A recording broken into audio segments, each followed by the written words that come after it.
한 무고한 수련원의 임신, 절망의 깊은 심연에서부터 기적적으로 태어난 아이의 가슴에 새겨진 십자가 모양의 점, 끔찍한 범죄를 드러내고 진실을 밝히는 성스러운 표시. 모성애는 잔혹한 음모를 이겨낼 수 있을까? 무고한 자를 위한 정의는 실현될까? 앞으로의 이야기를 놓치지 않으시려면 구독 버튼을 눌러주세요. 자, 이제 이야기를 함께 들어보겠습니다. 한적한 한국의 시골, 시간이 멈춘 듯한 고요한 산사인 청운사. 아침 저녁으로 울리는 사찰의 종소리와 규칙적인 기도가 이곳의 삶을 채웠다. 여기 맑은 이슬처럼 순수한 영혼과 굳건한 신앙을 가진 젊은 여성 수련자 지연은 신과 봉사의 이상에 일생을 바치기로 서약했다. 수련원의 삶은 단순하고 엄격했지만 지연에게는 평온과 의미를 주는 흐름이었다.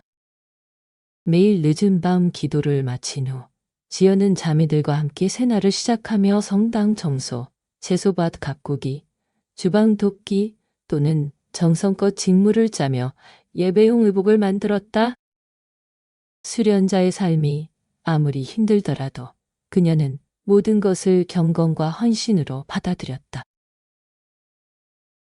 하지만 어느 여름 아침, 작은 창문을 통해 햇살이 스며들던 순간 지연의 몸에 갑작스럽고 낯선 느낌이 엄습했다.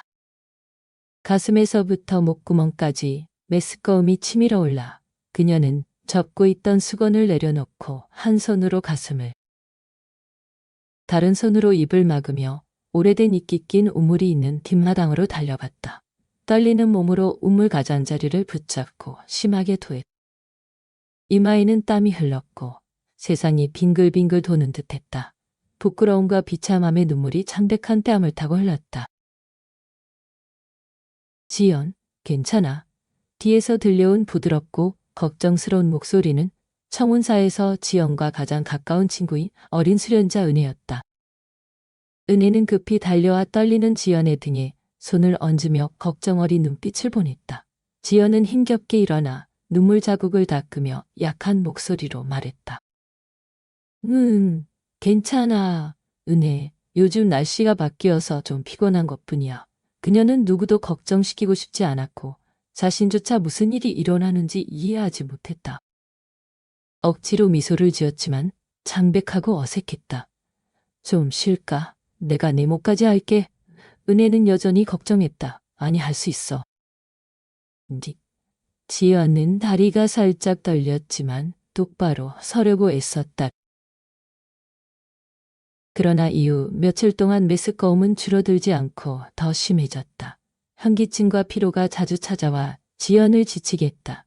입맛을 잃었고 얼굴은 점점 창백하고 수척해졌다. 그녀가 아무리 숨기려 해도 이러한 변화는 특히 나이 많고 경험이 많은 수련자들의 눈을 피할 수 없었다.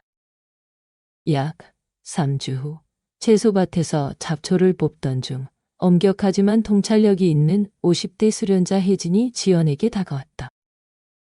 혜진의 날카로운 시선이 지연의 창백한 얼굴에 오래 머물렀다.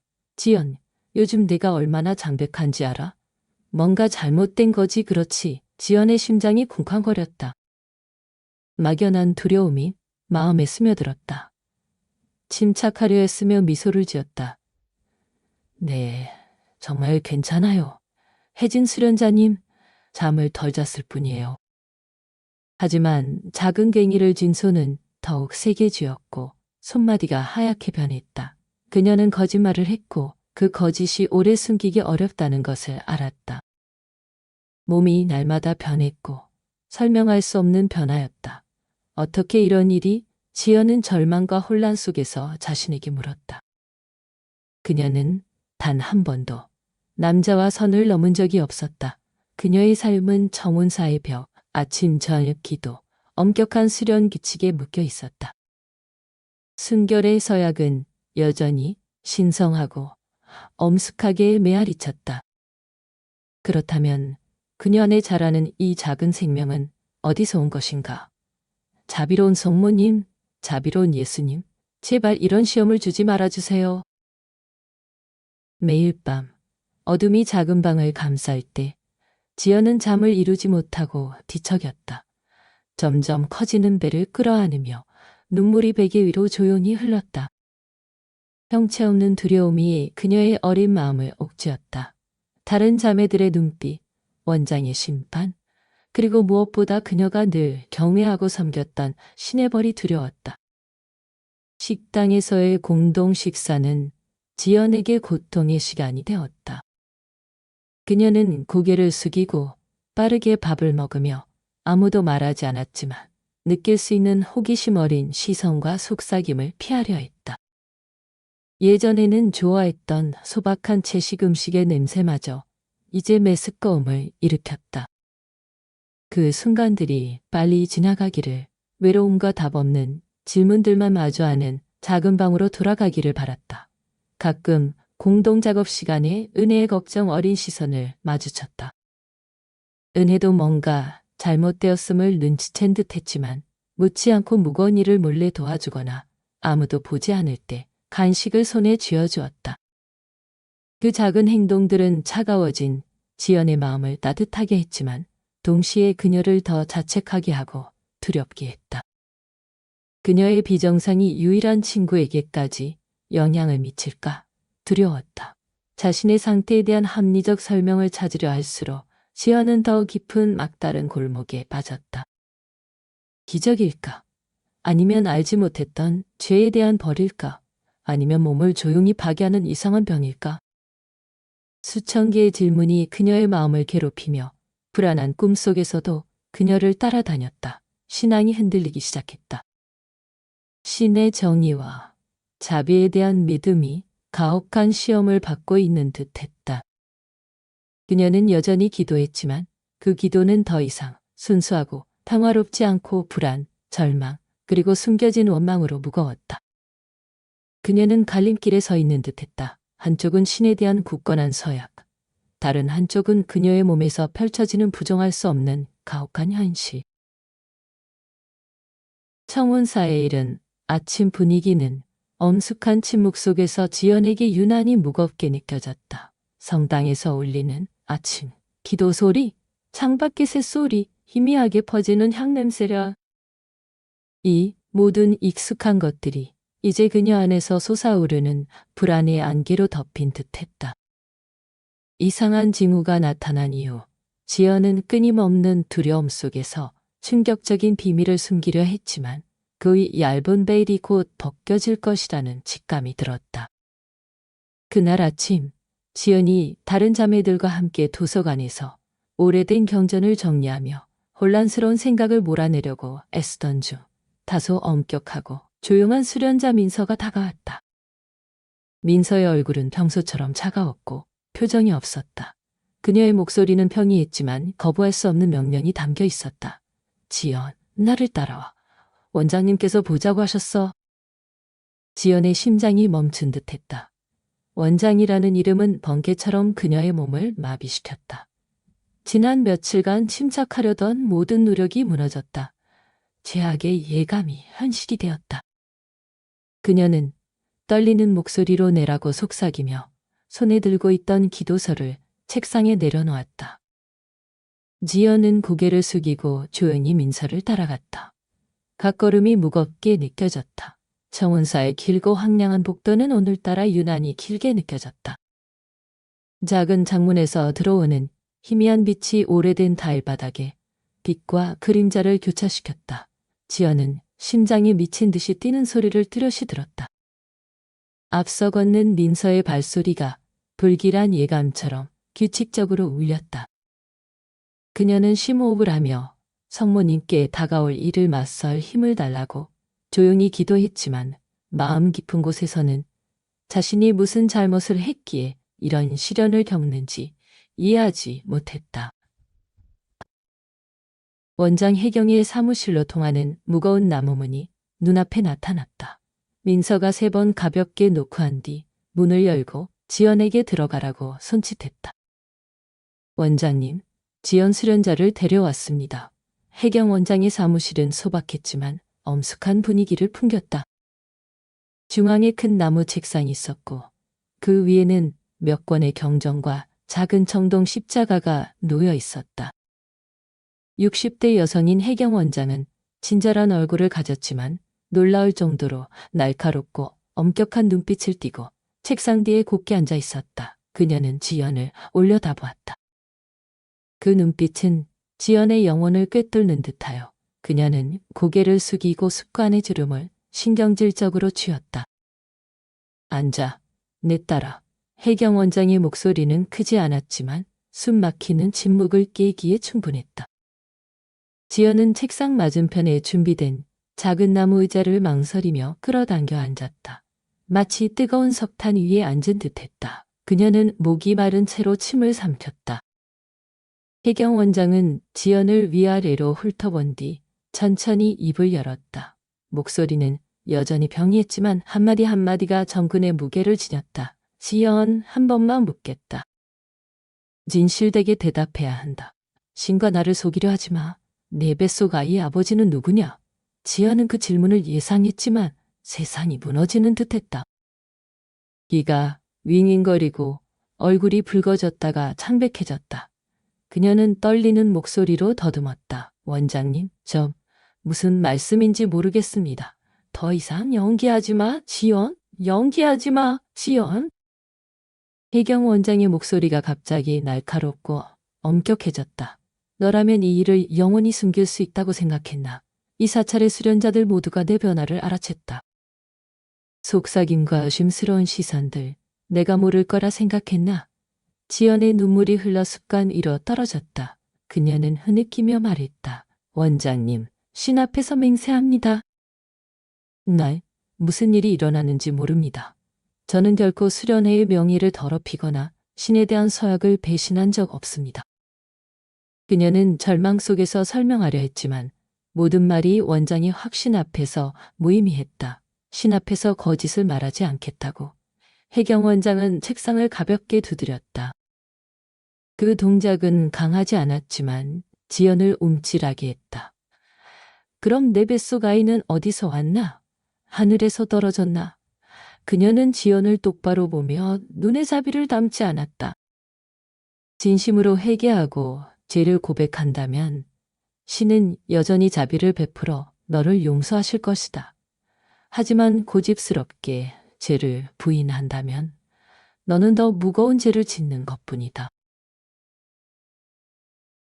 그 순간 지연은 완전히 외롭고 무력했다. 무슨 말을 해도 믿지 않을 것임을 알았다. 사무실 문틈으로 들려오는 속삭임은 몇몇 호기심 많은 수련자들이 엿듣고 있는 것이었다. 누군가 있었을 거야. 그냥 임신할 리 없어. 맞아. 그녀는 이 사찰을 더럽혔어. 그 말들은 보이지 않는 칼처럼 지연의 피 흘리는 심장을 찔렀다.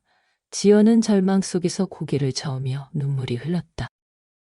아무도 없어요. 원장님, 제발 믿어주세요. 정말 모릅니다. 부탁드립니다. 혜경 원장은 한참 동안 침묵하며 뭔가를 고민하는 듯했다. 그리고 차갑게 선언했다. 각 단어는 지연의 삶에 내리는 가혹한 선고였다. 오늘부터 너는 다른 자매들과 함께 성당에서 공동 기도에 참여할 수 없다. 지연은 충격에 빠졌다. 공동체에서 분리되고 함께 기도하지 못하는 것은 수련자에게 가장 가혹한 처벌 중 하나였다. 하지만 혜경 원장은 거기서 멈추지 않았다. 또한 매일 아침부터 해가 질 때까지 서쪽 끝에 차가운 자매실에서 혼자 무릎 꿇고 기도해야 한다. 우리는 내 죄를 씻어야 한다. 이 사찰의 엄숙함과 순결을 지켜야 한다. 원장님, 저에게 이러지 마세요. 지연은 차가운 바닥에 무릎 꿇고 두 손을 모아 애원하며 절망적인 눈물로 말했다. 늦은이려 하연이 뒤는 되면 맛이다. 이때는 더다니다. 그녀는 문 옆에서 조용히 서 있던 민서에게 명령했다. 민서 저를 데리고 나가. 네, 원장님. 민서가 다가와 지연의 팔을 잡고 일으켜 방 밖으로 이끌었다. 무거운 나무 문이 지연 뒤로 쾅 닫히며 모든 희망을 차단하고 그녀의 수련 생활에서 가장 어두운 잠을 열었다. 선고가 내려졌고 그녀의 어떤 호소도 받아들여지지 않았다. 하지만 이들이라거니디 연이게 말할 수 있을까? 해경 원장의 사무실 문이 쾅 닫히며 지연의 삶은 공식적으로 어둠과 고통의 날들로 접어들었다. 처벌은 즉시 실행되었다. 이전에는 사소한 잘못을 저지른 수련자들에게만 가끔 사용되었던 서쪽 끝의 참외실은 이제 지연의 강제된 집이 되었다. 작고 습하고 차가운 방이었다. 내벽은 텅 비었고 중앙에 소박한 나무 십자가만 걸려 있었다. 침대도 가구도 없었고 차가운 대리석 타일 바닥만 있었다. 매일 아침 기도 소리부터 해가 먼 나무 뒤로 질 때까지 지연은 그 바닥에 무릎 꿇고 참회 기도를 해야 했다. 처음 몇 시간은 수치심과 강렬한 고통 속에서 지나갔다. 그녀의 부드러운 무릎은 단단하고 차가운 바닥에 문질러 빨리 부어오르고 피가 났다. 배고픔은 정오의 수련자가 차갑게 건네준 마른 빵 한 조각과 허브차 한 잔으로 그녀를 괴롭혔다. 하지만 그 육체적 고통은 감정적 고통에 비하면 아무것도 아니었다.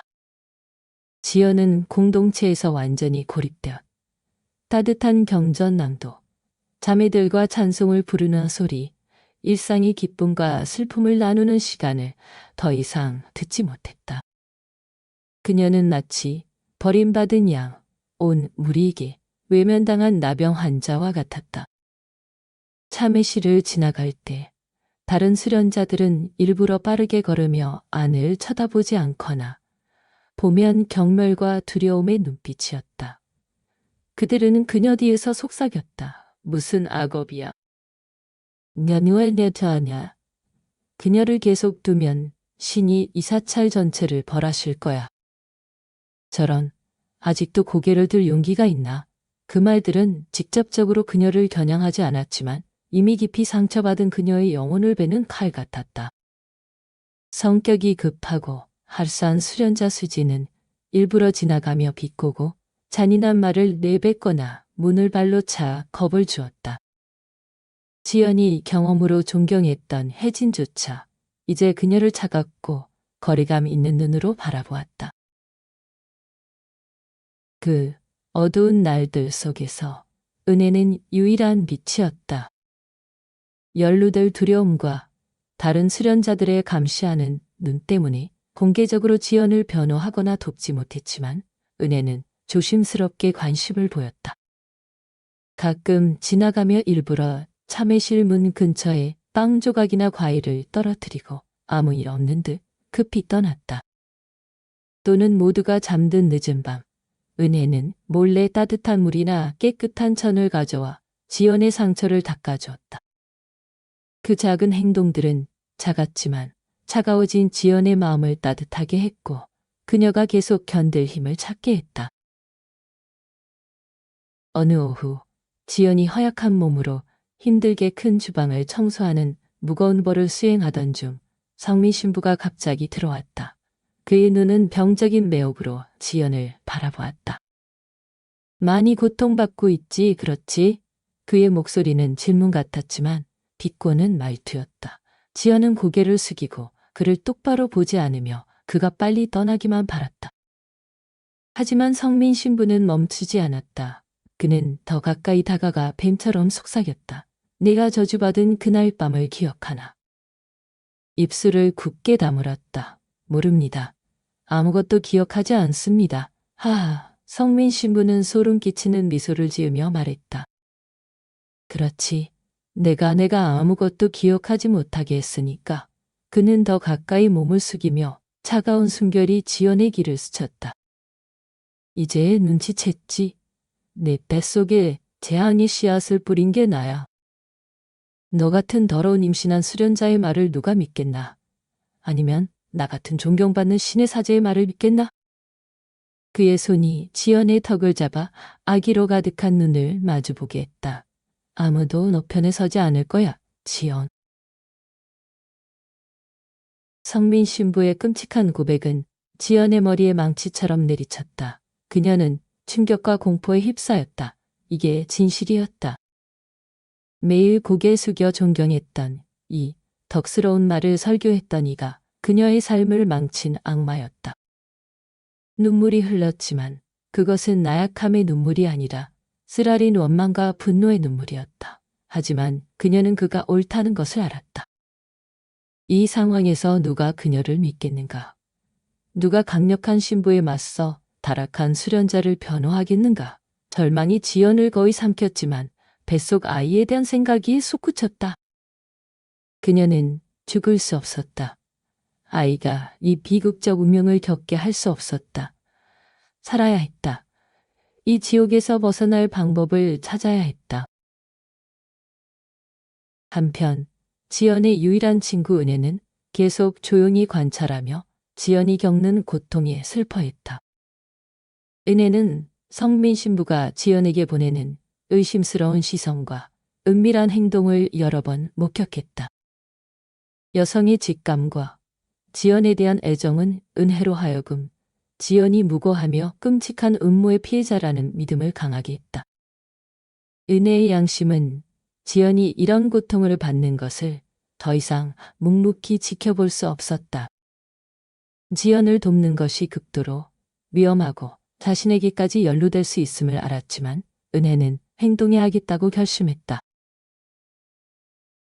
어느 깊은 밤 사찰 전체가 잠든 가운데 바람이 문틈으로 휘파람을 불고 벌레 소리만 들렸다. 은혜는 창고로 몰래 향했다. 문이 살짝 열려 있었고 은혜는 작은 촛불을 들고 조용히 들어갔다. 촛불에 깜빡이는 빛이 차가운 바닥에 웅크린 지연의 수척한 얼굴을 비쳤다. 지연, 나야. 은혜가 속삭였다. 지연은 놀라 깨어났다. 은혜를 보고 눈물을 참을 수 없었다. 은혜, 여기 왜 온 거야? 너무 위험해. 은혜는 급히 조용히 하라는 손짓을 하며 지연 옆에 앉아 차가운 손을 꼭 잡았다. 지연, 너 말 믿어. 내가 거짓말하지 않는 거 알아. 더 이상 이렇게 괴롭히는 걸 볼 수 없어. 은혜의 말을 들은 지연은 깊이 감동받아 눈물을 흘렸다. 재앙이 닥친 이후 처음으로 누군가 그녀를 믿고 그녀 편에 서 있었다. 지연, 잘 들어. 은혜는 급히 말했다. 목소리가 다급했다. 여기서 탈출할 수 있게 도울게. 남아있으면 그들은 너를 가만두지 않을 거야. 너와 아기에게 위험할지도 몰라? 지연은 충격받았다. 탈출? 생각해본 적도 없었다. 하지만 어떻게? 붙잡히면 어쩌지? 지연은 떨며 물었다. 두려움이 솟아올랐다. 계획이 있어. 은혜가 다독였다. 내일 밤 마지막 기도가 끝나고 모두 방으로 돌아가면 내가 주방 뒷문을 몰래 열어줄게. 그 기회에 최대한 빨리 달려. 어떤 이유로도 멈추지 마. 가능한 멀리 도망쳐. 은혜는 지연의 눈을 똑바로 보며 단호하게 말했다. 만약 내가 붙잡히면 모든 책임을 내가 질게. 안 돼. 은혜, 너를 위해? 지연은 목이 메었다. 논쟁할 시간 없어. 지연, 은혜가 말을 끊었다. 가지 않으면 여기서 죽어. 너와 뱃속 아이를 위해 살아야 해. 아기를 생각해. 은혜의 말은 지연의 몸에 전류처럼 흘렀다. 맞았다. 아기를 위해 살아야 했다. 아이는 무고했다. 태어나 평화로운 삶을 살 자격이 있었다. 지연의 두려움은 점차 강렬한 결심으로 바뀌었다. 그녀는 은혜를 보며 더 이상 절망이 아닌 희미한 희망으로 빛나는 눈을 했다. 알았어, 은혜. 지연은 떨리는 목소리로 속삭였다. 할게. 은혜는 지연의 손을 꽉 쥐며 기쁨과 불안이 섞인 눈빛을 보냈다. 좋아, 지연. 신이 너를 보호하실 거야. 기억해, 내일 밤 기도 후에. 지연은 두려움, 불안, 그리고 무엇보다 새로운 삶에 대한 희미한 희망으로 뒤섞인 감정을 안고 남았다. 그날 밤 지연은 거의 잠을 이루지 못했다. 다가올 계획에 대한 두려움과 은혜와 자신의 안전을 위해 기도로 심장이 계속 뛰었다. 그날 밤 하늘은 별 하나 없는 거대한 벨벳 커튼처럼 새카맸다. 바람이 사찰의 황량한 복도를 통해 차갑게 불며 나뭇잎의 애처로운 소리를 실어왔다. 어두운 창고에서 그녀의 심장은 두려움과 희망이 뒤섞여 미친 듯이 뛰었다. 그녀는 손을 모아 성모님께 보호를, 신께 이 생사의 시련을 이길 힘과 행운을 달라고 기도했다. 자신뿐 아니라 그녀 안에 자라는 작은 생명을 위해서였다. 마지막 저녁 기도를 알리는 4차례 종소리가 울렸다. 각 종소리가 그녀를 붙잡고 또 앞으로 나아가라고 재촉하는 듯했다. 제년이 떠나니 디오멘타 아르타오다. 하가니라간 엔참이 아스기. 한때 그녀셔던 후니. 마지막 수련자들의 발소리가 사라지고 침묵이 공간을 감쌀 때 지연은 심호흡을 하며 마음을 진정시키려 했다. 그녀는 창고 문을 살짝 밀어 열고 황량한 복도를 조심스럽게 내다보았다. 멀리서 깜빡이는 기름, 램프의 빛만이 차가운 돌벽에 이상한 그림자를 드리웠다. 지연은 숨을 멈추고 맨발로 소리 내지 않으려 했으며 앞으로 나아갔다. 은혜가 만나기로 한 주방을 향해 rum씩 움직였다. 심장이 가슴에서 튀어나올 것 같았다. 나작은 너혼, 마렌자기, 하늘의 레드녀들이 안에게 냉차, 기력의 뒤가라 소리가 치는 아람 소리나. 마침내 주방이 눈앞에 나타났다. 주방에 다닐 기름 램프 불빛이 은혜가 말한 대로 살짝 열려있는 뒷문을 비췄다. 자유가 몇 걸음 앞에 있었다. 그녀는 급히 문으로 달려가 떨리는 손으로 문을 세게 밀었다. 어디로 가려는 거지, 이 창녀. 뒤에서 날카로운 칼처럼 차가운 목소리가 침묵을 뚫었다. 지연은 그 자리에서 얼어붙었고 온몸이 떨렸다. 거칠고 뼈가 드러난 손이 지연의 긴 머리를 잡아 세게 뒤로 당겼고 그녀는 고통으로 비명을 지르며 거의 넘어졌다. 수진이었다. 어둠 속 수진의 얼굴은 더욱 사납고 눈은 분노로 불타올랐다. 아, 제발 자매님 자비를. 지연은 더듬으며 애원했고 눈물이 솟구쳤다. 너에게 자비, 꿈도 꾸지 마. 수진은 이를 갈며 머리를 더 세게 잡았다. 도망쳐서 신의 명예를 더 더럽히려 했지, 이주인. 이 소라는 뭐야? 또 다른 차가운 목소리가 울렸다. 민서가 어디선가 나타나 날카로운 눈으로 지연을 노려보았다. 눈앞의 광경을 보고 민서는 말없이 다가가 지연의 뺨에 찰싹 소리가 날 정도로 세게 뺨을 때렸다. 뺨이 따끔거리고 머리가 어지러웠으며 한쪽 귀가 윙윙거렸다. 여인은 비틀거리며 거의 쓰러졌다. 이 망할 것이 도망치려 했어요. 수진이 아기로 가득 차 말했다. 그때 혜경 원장도 나타났다. 그녀의 얼굴은 감정이 없는 돌 조각상 같았다. 그녀의 눈은 분노가 아닌 완전한 혐오로 지연을 바라보았다. 그녀를 놓칠 수 없어요. 민서가 원장에게 속삭였다. 이런 죄인이 도망가게 하면 신이 우리를 벌하실 거예요. 혜경 원장은 지연에게 한마디도 하지 않고 차갑게 손을 흔들어 명령했다. 즉시 그녀를 방으로 데려가. 이번엔 도망칠 기회를 주지 마. 수진과 민서 두 수련자는 지연의 팔을 거칠게 잡고 짐승처럼 끌고 갔다. 지연은 울며 자비를 구걸하며 발버둥쳤다. 제발, 자매님들, 원장님, 자비를 저는 무고합니다. 하지만 돌아오는 것은 무서운 침묵과 더 세게 조이는 소나기뿐이었다. 모든 희망이 사라졌다.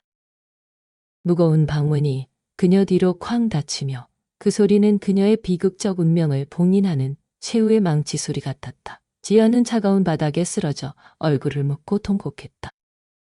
무엇, 신이여, 아직 저를 보시나요? 아니면 정말 저를 버리셨나요? 이후의 날들은 지옥보다 더했다. 지연은 더 이상 음식이나 물을 받지 못했다. 혜경 원장은 이것이 도망 시도와 고집에 대한 벌이라고 했다. 배고픔은 지연의 몸을 지치게 괴롭혔다. 배가 경련하며 머리가 계속 어지러웠다.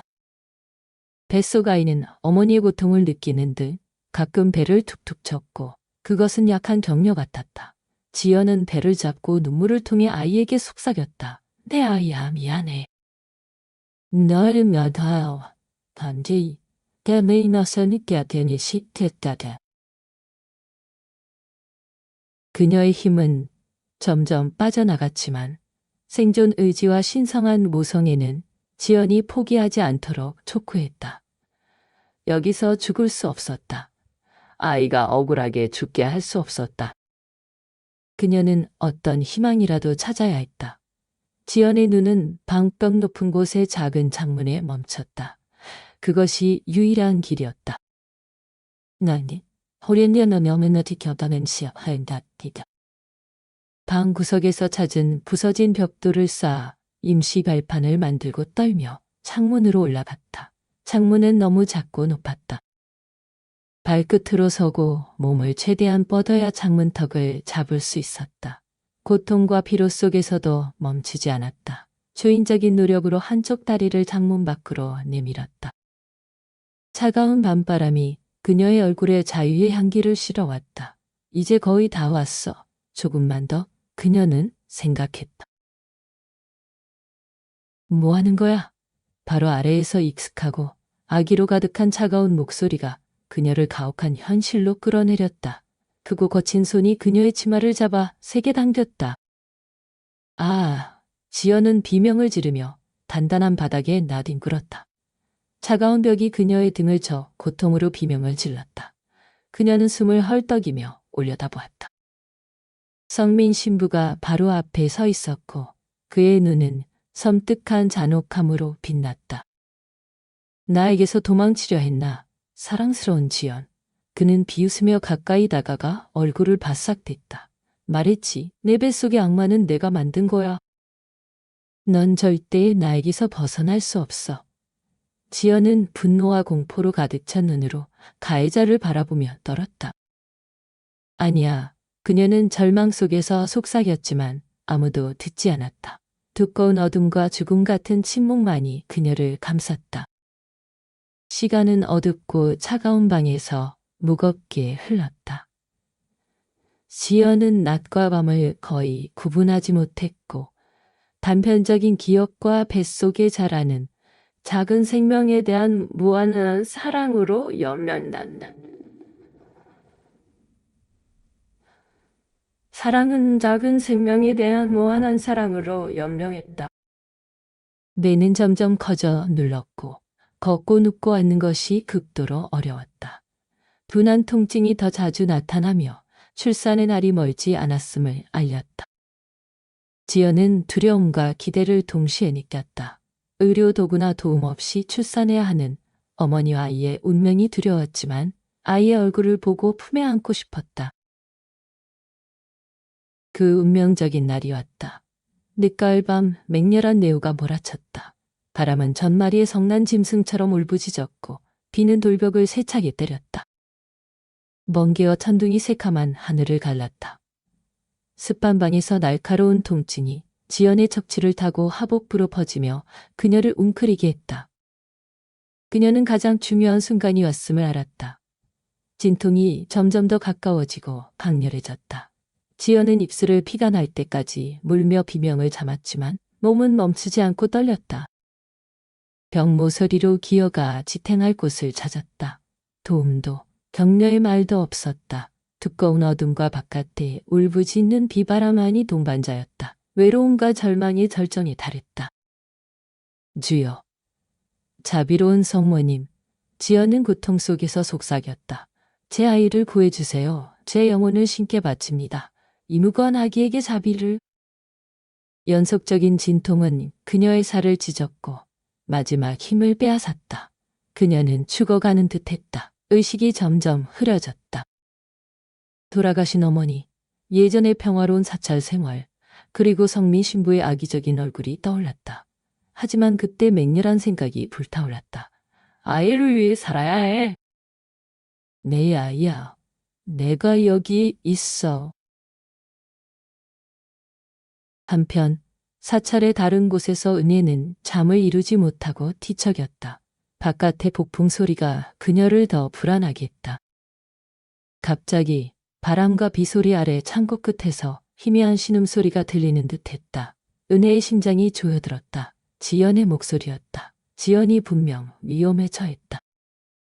망설임 없이 은혜는 벌떡 일어나 얇은 망토를 걸치고 며칠 전 감독 사무실에서 몰래 가져온 열쇠 뭉치를 챙겼다. 지연의 방 자물쇠를 열 수 있기를 바랐다. 은혜는 어두운 복도를 기어갔다. 문틈으로 스며드는 바람이 손에 든 기름 램프를 깜빡이게 했다. 지연의 방에 가까워질수록 고통스러운 신음소리가 더 선명해졌다.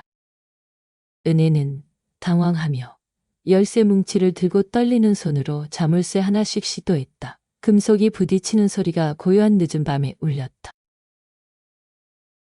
은혜, 여기서 뭐 하는 거야? 바로 뒤에서 얼음처럼 차가운 목소리가 울렸다. 은혜는 깜짝 놀라 열쇠 뭉치를 바닥에 떨어뜨렸다. 민서가 그곳에 서 있었고 그녀의 얼굴은 위협적이었으며 눈은 두 개의 수처럼 은혜를 노려보았다. 원장님, 지연 수련자가 은혜는 더듬었다. 그래서 뭐, 민서가 으르렁거렸다. 그녀는 죄를 갚고 있어. 죄인을 도우려는 거야. 원장님의 명령을 거스르려는 거야. 하지만 지연 수련자가 출산 중이에요. 구하지 않으면 죽을 거예요. 은혜는 절망 속에서 설명하려 했다. 그때 혜경 원장도 소음에 깨어나 나타났다. 원장의 얼굴은 차갑고 은혜의 호소에도 흔들리지 않았다. 여기서 무슨 일이야? 원장은 단호한 건의로 물었다. 원장님, 민서가 재빨리 보고했다. 은혜가 지연의 방을 열려고 하는 걸 잡았습니다. 혜경 원장은 날카로운 눈으로 은혜를 보았다. 은혜, 정말 크게 실망시켰구나. 제발, 원장님, 자비를. 은혜는 무릎 꿇고 눈물이 고였다. 지연 수련자를 도와주세요. 출산 중이에요. 사람 목숨이에요, 원장님. 혜경 원장은 섬뜩한 미소를 지었다. 그녀에게 무슨 일이 생기든 상관없어. 은혜는 나요. 겉하란 입자만 여셔놨다, 남친. 안 돼요, 원장님. 그럴 수 없어요. 은혜는 절망 속에서 비명을 지르며 지연의 방문을 향해 달려가려 했지만 민서와 방금 달려온 또 다른 수련자가 은혜를 붙잡았다. 이 계집을 가도 혜경 원장이 명령했다. 더 이상 문제를 일으키지 못하게. 안 돼, 제발, 자매들, 지연 수련자를 구해. 은혜는 발버둥치며 절박하게 외쳤지만 소용없었다. 그녀는 끌려가며 비명은 비바람 소리와 사찰에 무서운 침묵 속으로 사라졌다. 지연의 방문은 굳게 잠겨 있었다. 안에서 지연은 바깥에서 무슨 일이 일어나는지 몰랐다. 그녀는 고통과 어둠 속에 홀로 남았다. 숨이 약해지고 의식이 흐려졌다. 죽음이 아주 가까이 다가온 듯했다. 하지만 그 절망의 순간 그녀 허약한 몸 안에서 기적적인 힘이 솟구쳤다. 이를 악물고 남은 힘을 다해 밀었다. 하늘을 가르는 천둥 속에서 희미하고 부드러운 울음소리가 기적처럼 어두운 밤을 뚫었다. 왜 지연은 떨며 눈을 떴다. 번개 불빛 속에서 작은 붉은 얼굴의 아기가 첫 울음을 터뜨리고 있었다. 그녀는 해냈다. 출산을 했다. 행복과 고통의 눈물이 수척한 얼굴로 흘렀다. 닌다. 그녀는 떨며 손을 뻗어 작은 생명을 품에 안았다. 그런데 더 놀라운 일이 일어났다. 지연이 아이를 감싸 낡은 천을 들어올려 닦으려 할 때 그녀의 눈이 놀라움으로 커졌다.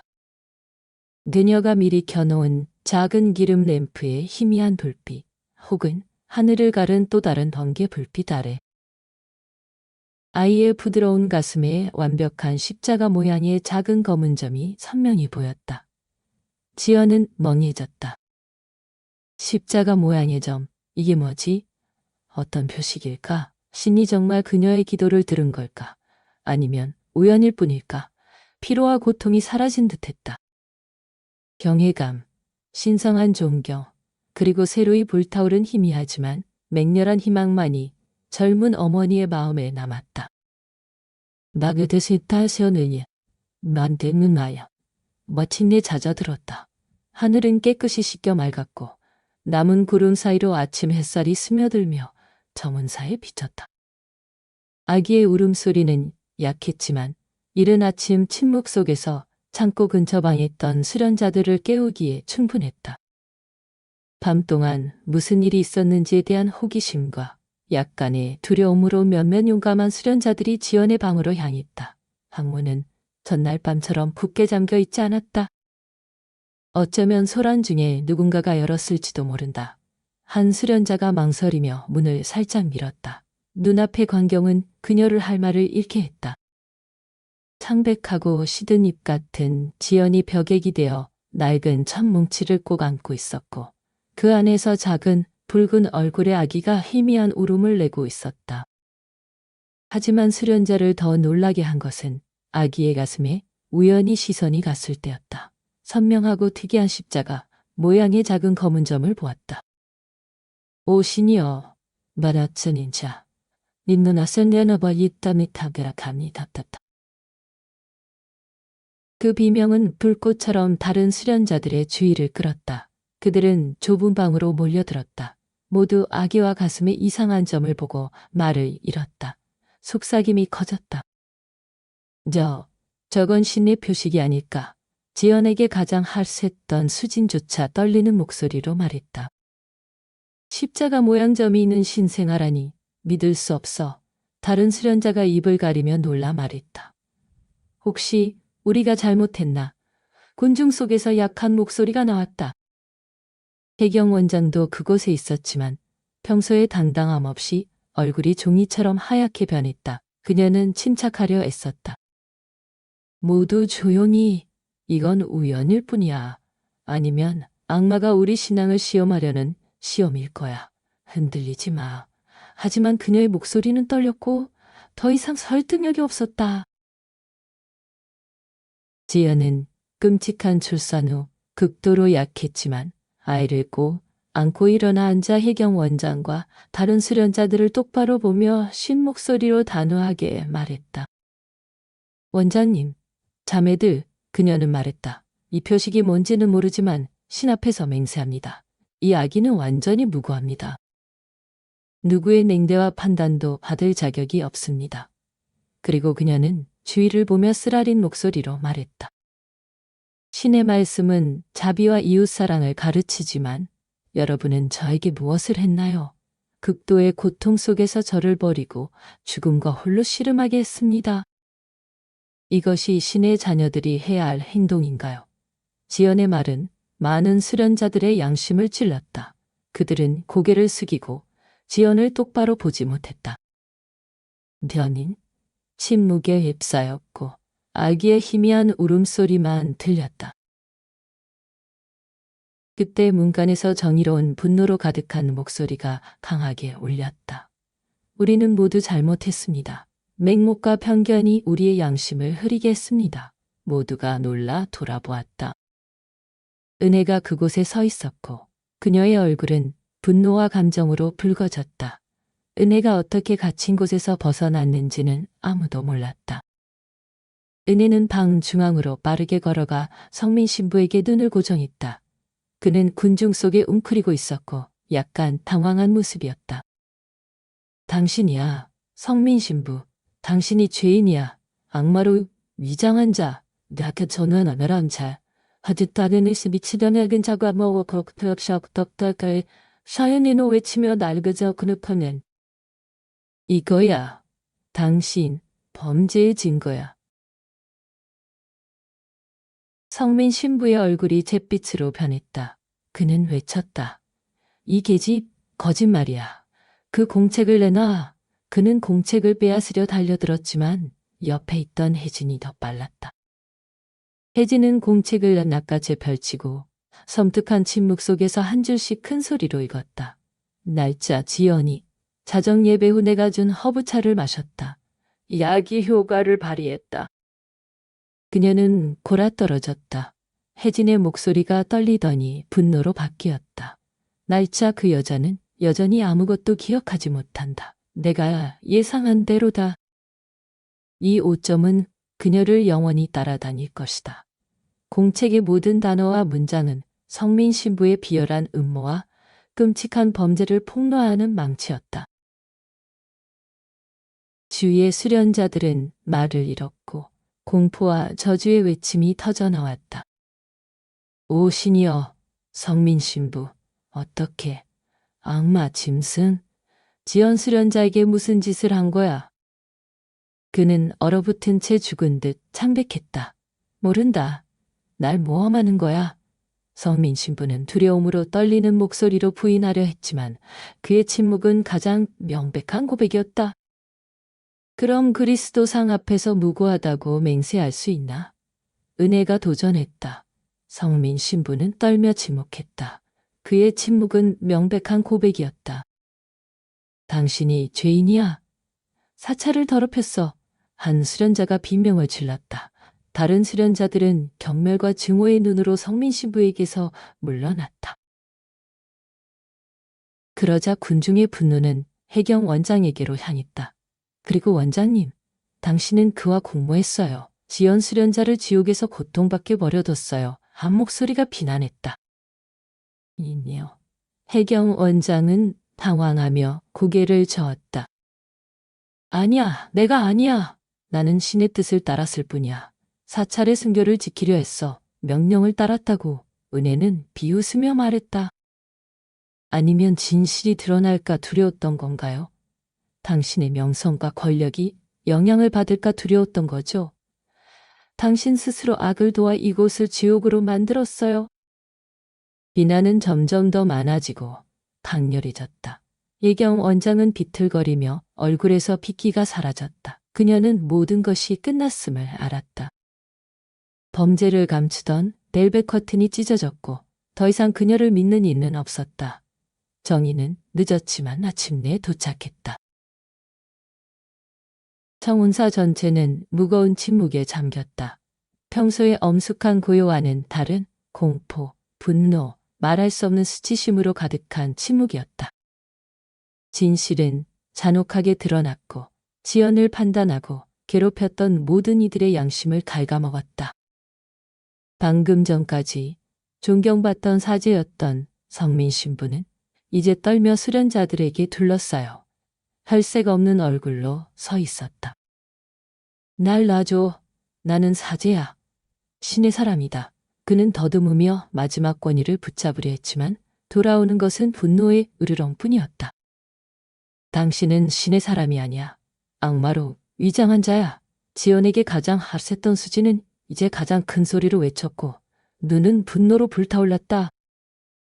당신이 사찰을 더럽히고 무고한 수련자의 삶을 망쳤어.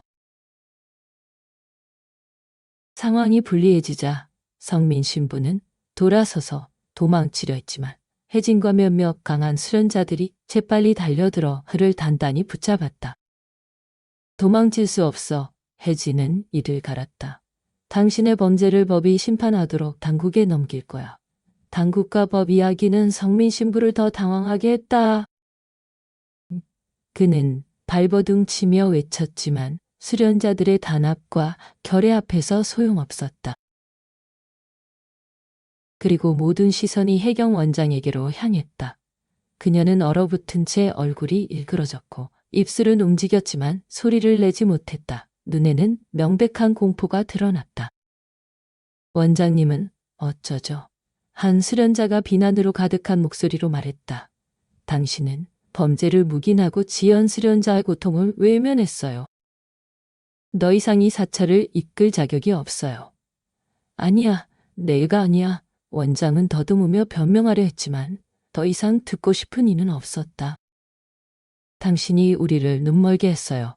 은혜는 목이 메인 단호한 목소리로 말했다. 편견과 가혹한 규칙이 자비를 가렸어요. 해경 원장은 무릎을 꿇고 눈물이 흘렀다. 생애 처음으로 완전한 무력감과 두려움을 느꼈다. 권력, 권위, 모든 것이 비눗방울처럼 사라졌다. 니연자결인다. 안 같아. 애니타면 문우카리터만 통일가 대시. 근기 저시지나다 함께. 내 너나자마 한인정 그노머니트.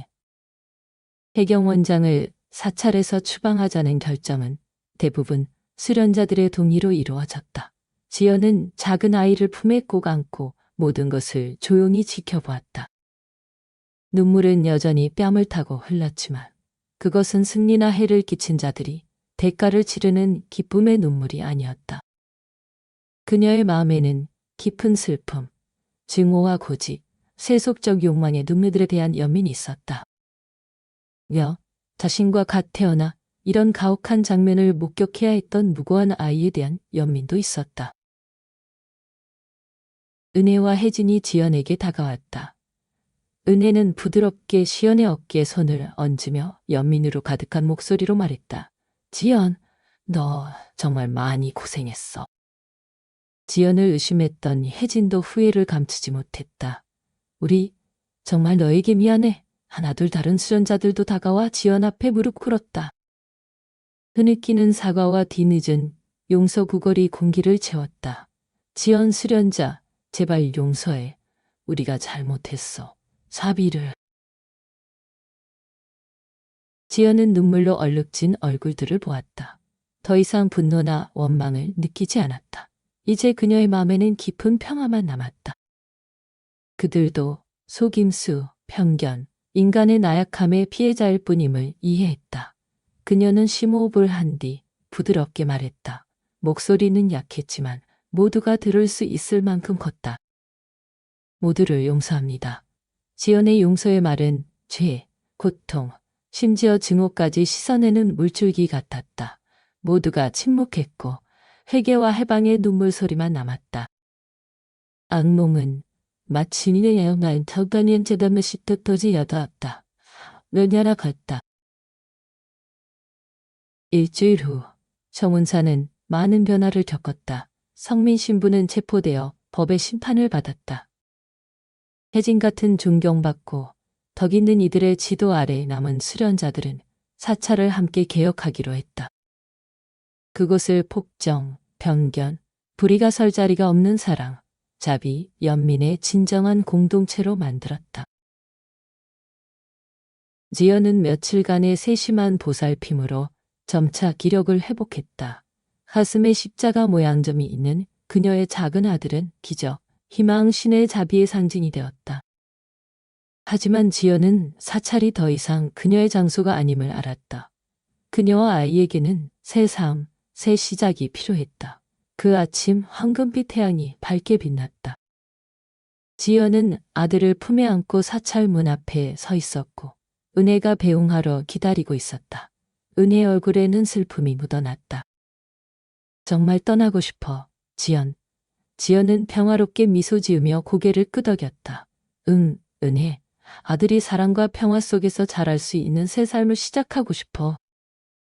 은혜는 지연을 오래 바라보다가 미소 지었다. 넌 멋진 엄마가 될 거야, 지연. 은혜는 지연을 따뜻하게 안으며 말없이 많은 것을 전했다. 모든 것에 감사해. 은혜, 지연이 속삭였다. 그리고 지연은 고개를 들고 자신 있게 사찰문을 나섰다. 따뜻한 아침 햇살이 그녀의 얼굴을 비추며 과거의 그림자를 쫓아냈다. 더 이상 보이지 않는 사슬, 잊히지 않는 기억, 고통, 두려움은 없었다. 새 시작의 빛 그녀 앞에 연느타다다. 지연은 오늘부터 진정으로 자유임을 알았다. 사랑할 자유, 희망할 자유, 사랑하는 아이를 위한 밝은 미래를 만들 자유. 그녀의 이야기는 불의와 고통으로 가득했지만 마침내 행복한 결말을 맞았다. 진실, 용서, 삶의 좋은 것들에 대한 신앙의 힘을 증명하는 이야기였다. 여러분, 프로그램을 끝까지 따라주셔서 감사합니다. 앞으로의 영상을 놓치지 않으시려면 구독 버튼을 눌러주세요. 이제 안녕히 계시고 다음 영상에서 뵙겠습니다.